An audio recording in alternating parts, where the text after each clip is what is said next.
Welcome everyone, and thank you for joining us. My name is Coimbra Sirica, and I will moderate this briefing. Today, scientific experts and Indigenous leaders will present a new study of carbon stored on Indigenous territories in 24 of the world's major forest countries. This evidence will shed light on why strong rights for Indigenous peoples and local communities are essential for the survival of forests, climate, biodiversity, public health, and a host of other global ecosystem services. The speakers will also present recommendations for the climate community, including international climate instruments, climate funds, and government agencies responsible for advancing just climate solutions. The map is the latest in a significant body of evidence that supports the visibility of Indigenous leaders and local communities at this COP at a higher level than ever before, and the need to incorporate their demands into any effort to conserve nature as part of the battle against climate change, biodiversity loss, and pandemic risk. The map described, the evidence described here today by our research partners was produced in a joint partnership with them by the Global Alliance of Territorial Communities, representing 35 million people from Indigenous and local communities in Indonesia and the most forested countries of Africa and Latin America. We may be using a term, Indigenous Peoples and Local Communities, shortened to IPLC. The press materials are available at the website following the QR code on your table. Without further ado, I'd like to briefly introduce today's speakers in speaking order. First, we have Solange Bandiaki Badi, coordinator of the Rights and Resources Initiative, a global coalition of over 150 rights holder organizations advancing the rights of Indigenous peoples, local communities, and Afro-descendant peoples. Then we'll have Dinaman Touchant, an Indigenous Touchant leader of Brazil and coordinator of the Indigenous Peoples Articulation of Brazil, also known as APIB. Followed by that, we will have Monica Cristiani Ndun, an Indigenous Rote of Indonesia and a member of the Alliance of Indigenous Peoples of the Archipelago, also known as AMA. And after that, we have Gustavo Sanchez, a community leader from Mexico and coordinator of the Mesoamerican Alliance of Peoples and Forests, which is known as AMPB, and all these organizations are part of the Global Alliance of Territorial Communities. We will have time for questions following the speaker's remarks, and with that, I will hand it over to Solange. Please go ahead. Good morning, everyone. I'm very happy to be here representing the Rights and Resources Initiative, RRI. It's also an honor to share the stage with my brothers and sisters from Indonesia, Brazil, and Mexico. And I would like to thank all the institutions present here today and who have contributed to this research. This research conducted by RRI in collaboration with scientists from Woodwell Climate Research Center and Rainforest Foundation, US, mapped 958 million hectares of indigenous and community territories and shows that these lands contain over 250 billion metric tons of carbon.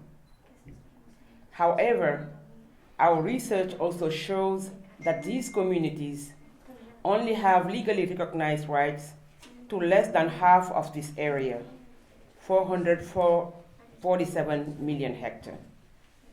What does this mean? Clear and imminent threats of deforestation to the landscapes these communities protect, but don't have clear tenure rights to, and to the least 130 billion metric tons of carbon contained in them. Why did we focus this research on these particular 24 countries?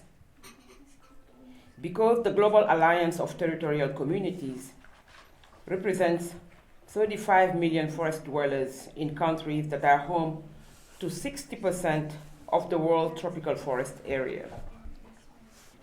By their sheer terrestrial footprint and common interest, the GATC embodies the importance of Indigenous peoples, Afro-descendant peoples, and local communities across the world.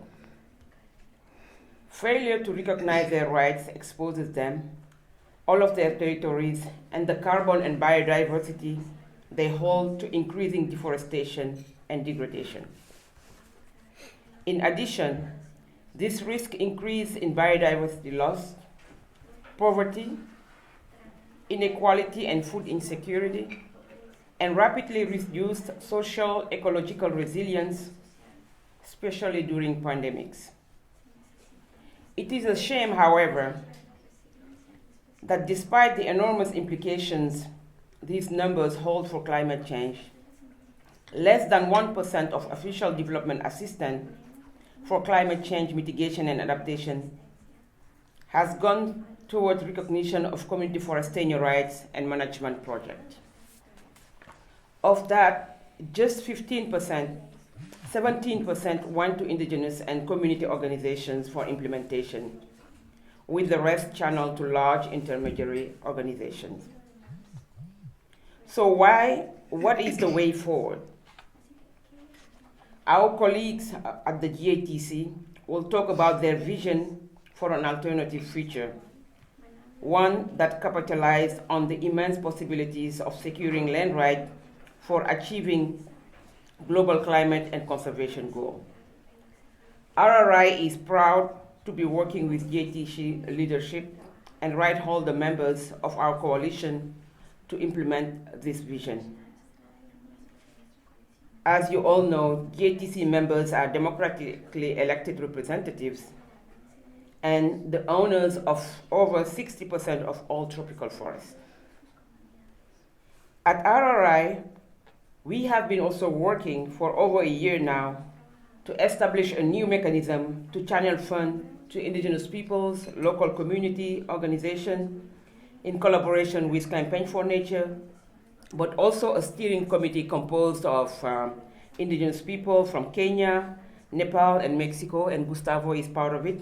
And it's called Clarify, which stands for Community Land Rights and Conservation Finance Initiative.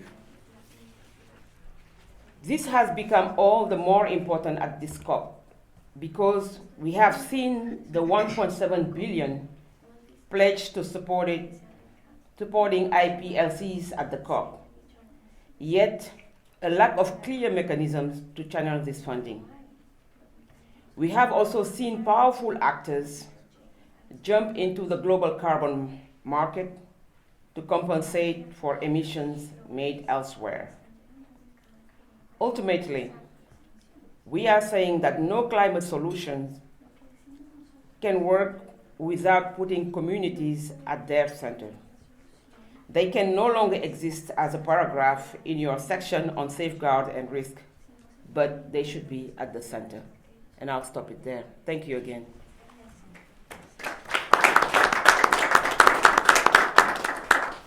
Thank you, Solange. Next we have Dinama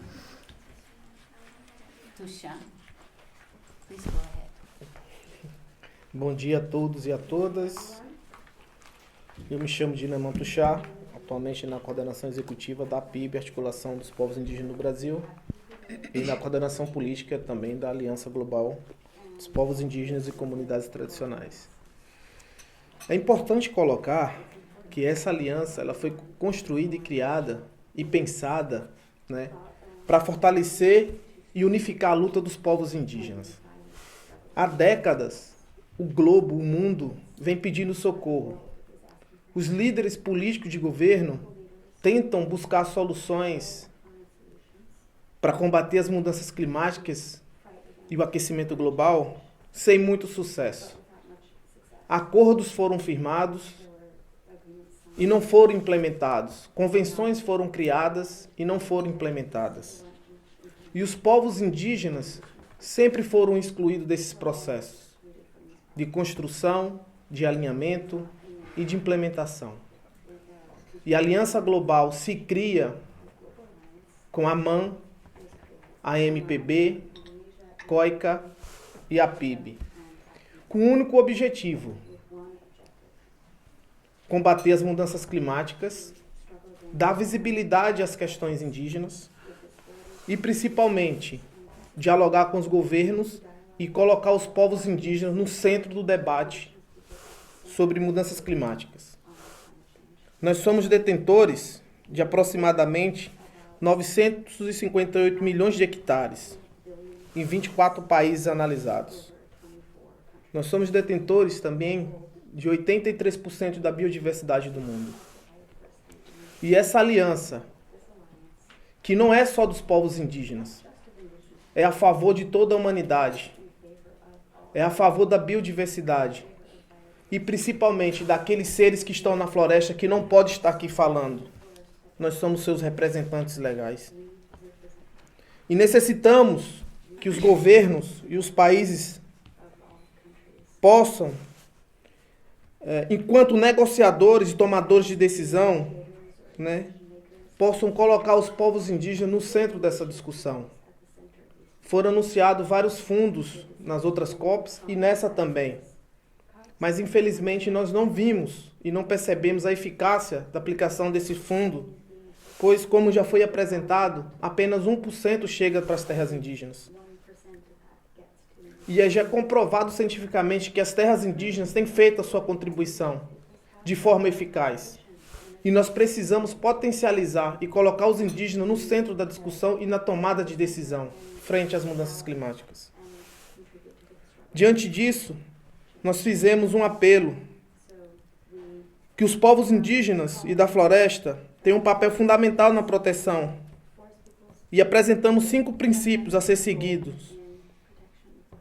Reconhecimento, primeiro princípio, reconhecimento e fiscalização dos direitos fundiários, territoriais e dos recursos dos povos indígenas, afrodescendentes e comunidades locais, e das mulheres dentro desses grupos.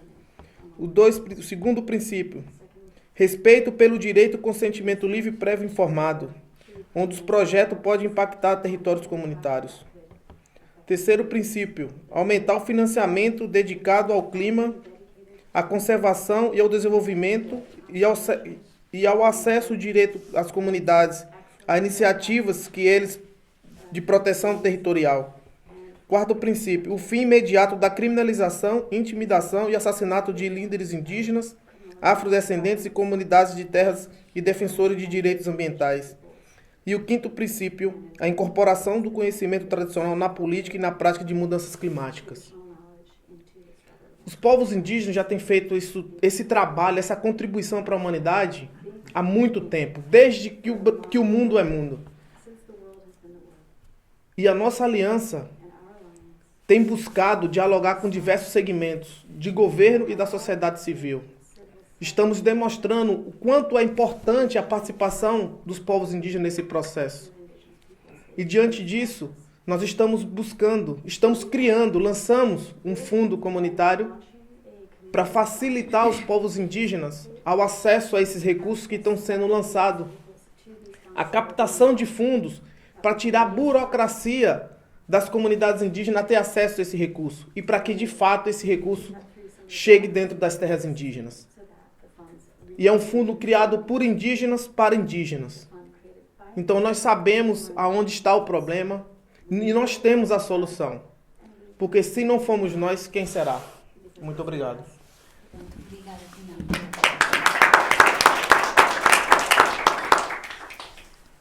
Now we have, thank you, Diama, Monica Cristiani Ndun, an indigenous Rote of Indonesia. Please go ahead. Thank you, Coimbra. And hello, everyone. As mentioned by Coimbra, I'm Monica from Aman, the Indigenous Peoples Alliance of the Archipelago. And I would like to thank our colleagues who work hard to make this study happen. And I think it's very fundamental to show that for Indigenous peoples within our territories, there are a huge number of carbon stock within our territories. As mentioned by Solan as well, we have 250 million metric carbon stock within our territories. And by showing this number, it doesn't mean that we want to sell the carbon. Doesn't mean that. The point is, we want to show the states, the government, that it is possible to reduce the carbon emission at the global level, at the national level, if we protect indigenous peoples and local communities. Because we have this carbon stock within the territories. Why should you give it to the concession? Well, indigenous peoples are the ones who protecting the biodiversity, and we have 80% of world remaining biodiversity within our territories. What happened with the biodiversity outside of our territories? It's proof that indigenous peoples are the ones who are protecting it. So this number also show that it is important for the state to also talk about the non-market mechanism. If you want to talk about the climate change solution, carbon emission reduction. So protecting indigenous peoples also means protecting the Mother Earth. And it also stated in this study, which is very great. You have it on the document written. Another thing is, in protecting our territories, we're facing many human rights violations that happening, I think, not only in Indonesia, but across the world in many indigenous communities. And it needs to be stopped everywhere. What is the solution? The solution is to talk about the recognition of protection and protection of indigenous peoples. It means when you protect indigenous peoples, means you're supporting us to protect our territories, to protect the Mother Earth, to contribute to the reduction of carbon emission in the world. So I think that's the perspective that we have to put on here. And I can say the climate solution lies also in the hand of indigenous peoples and local communities because of the data that's shown in this study. It's also important to talk more about the Article 6 of Paris Agreement, the non-market mechanism, by talking about the nature and community-based solution for the climate change. As also mentioned in this study and by the study of Rainforest Foundation Norway, only less than 1% of climate finance goes directly to indigenous peoples, to indigenous communities. And in the future, even with the 1.7 billion pledge by several countries, we want to see more involvement of indigenous peoples and direct support to indigenous peoples, because if it stops at the surface, then only some drops will go to indigenous communities, But while we're at the global level talking about indigenous peoples and local communities, the report is there, but it's important to ensure that this fund supporting the indigenous peoples in terms of protection and recognition that should be translated into the legal framework. For example, in Indonesia, we have bill on indigenous peoples.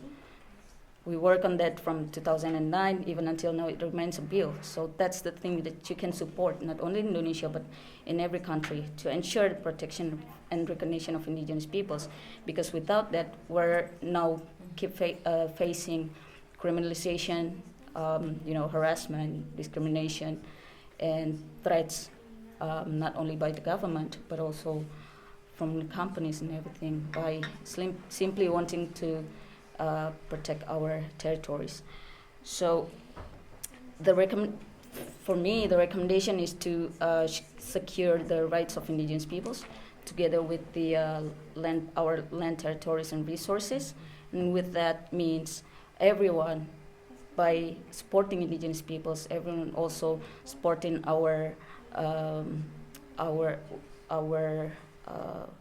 the thing that we want to protect the Mother Earth and our territories, because our connection with our territories, with the nature and everything is very sacred. So thank you. Thank you so much, Monica.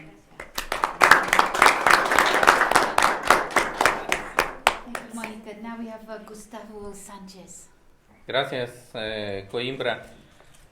Bueno, quisiera saludar a los medios de comunicación y a todos nuestros amigos que nos acompañan hoy en esta conferencia, en esta reunión. También saludar desde luego a mis amigos y hermanos Solange de la coalición RRI, a Mónica de Amán, de la gente del archipiélago de Indonesia, a nuestro hermano Dinaman de Apibi, y celebro que en esta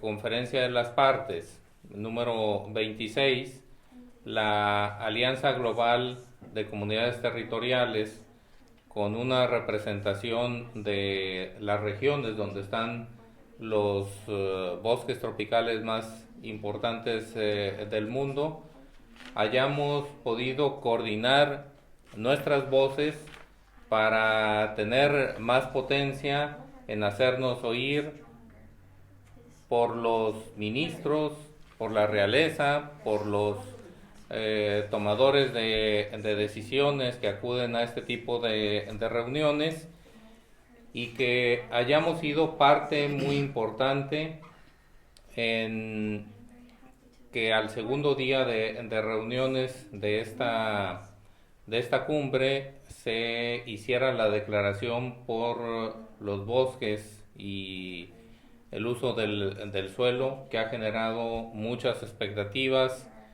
y desde luego que consideramos un anuncio muy importante, aunque desde luego insuficiente para el tamaño del problema que constituye el cambio climático y en general el daño que hemos hecho a la naturaleza en los últimos 100 años, que algunos estudiosos comparan pues al impacto de una era geológica en solo un siglo. Agradezco mucho a RRI este trabajo de sistematización, de análisis, en este mapa que se está hoy lanzando, que se está presentando, porque es fundamental documentar con evidencia científica y técnica que en la medida en que se reconozcan los derechos de los pueblos indígenas y de las comunidades territoriales, vamos a tener una mejor protección de los bosques del mundo. El estudio señala que si bien muchos de estos territorios que representan la mayoría de los bosques tropicales del mundo están gestionados por pueblos indígenas y por comunidades locales, solo la mitad de esos territorios están reconocidos legalmente.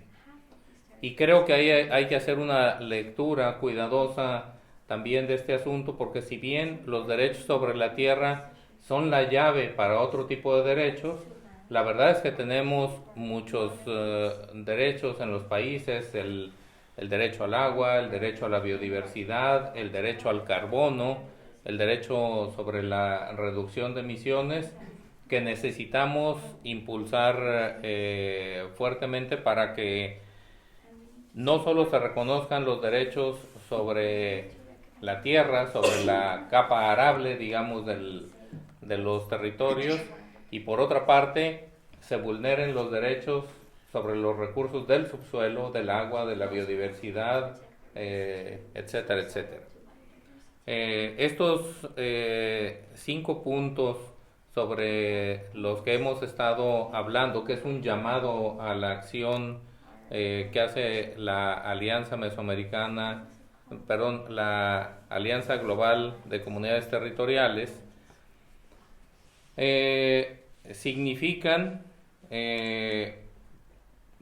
la parte fundamental de lo que deben, desde nuestro punto de vista, de hacer los tomadores de decisiones, y que coincide mucho con la declaración que se ha hecho sobre los bosques en esta COP. Y bueno, quisiera brevemente señalarlo: acelerar el reconocimiento y la aplicación de los derechos, no solo a la tierra, sino también a todos los atributos del territorio. asegurar el consentimiento libre, previo e informado. Creo que aquí hay un gran desconocimiento por parte de muchos tomadores de decisiones sobre lo que esto significa. Para muchos gobiernos, las consultas y el consentimiento equivale a hacer una encuesta, hacer un muestreo e ir a preguntarle solo a algunas gentes qué opinan, si están de acuerdo con un proyecto, y eso no es definitivamente un proceso de consulta ni de consentimiento, implica otras cosas, y creo que los gobiernos deben de prepararse para este tema, y los organismos multilaterales. No quisiéramos que se repitiera la misma historia de Red Plus con, por ejemplo, la iniciativa LEAF, y que no haya procesos de consulta. En cuanto al incremento del financiamiento, estamos también por parte de la Alianza Global de Comunidades Territoriales contribuyendo al tema, formando nuestras iniciativas de financiamiento territorial en APIBI, en COICA, en AMAN, en AMPB, pero también queremos hacer el señalamiento que los recursos que se han anunciado definitivamente no son suficientes, y la cooperación internacional no sustituye la necesaria acción que deben de tomar cada uno de los gobiernos y estar invirtiendo en políticas. Si hacemos cuentas, las cantidades anunciadas en estos días, si bien son alentadoras, divididas en 5 años, representa una inversión pues más bien modesta para el tamaño del reto que significa el cambio climático. Pero estos recursos son importantes porque pueden inspirar acciones políticas, pilotear digamos ejemplos que después pueden replicarse y escalarse. El tema de poner fin a la criminalización y a la intimidación y al asesinato es fundamental. En nuestras regiones las agresiones a los defensores son agresiones a los pueblos, no son agresiones a personas. Y bueno, finalmente el tema del reconocimiento al conocimiento tradicional, si bien está recogido parcialmente en esta declaración de los bosques y el clima, es alentador que ya los tomadores de decisiones en el preámbulo a los 6 puntos que considera básicamente esta declaración de los bosques y el clima, hay un reconocimiento a los derechos y a la participación de los pueblos indígenas y de las comunidades locales. Que sobre este tema también quisiera señalar que a 30 años de lanzarse el concepto de comunidades locales, no tenemos aún una definición de lo que son las comunidades locales, y por lo tanto esos sujetos de derecho no pueden hacer uso del mismo.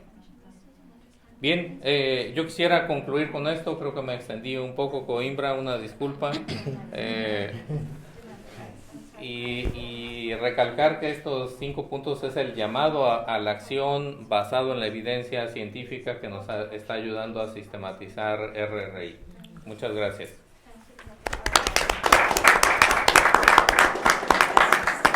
Thank you so much, Gustavo. We'd like to open it up for questions.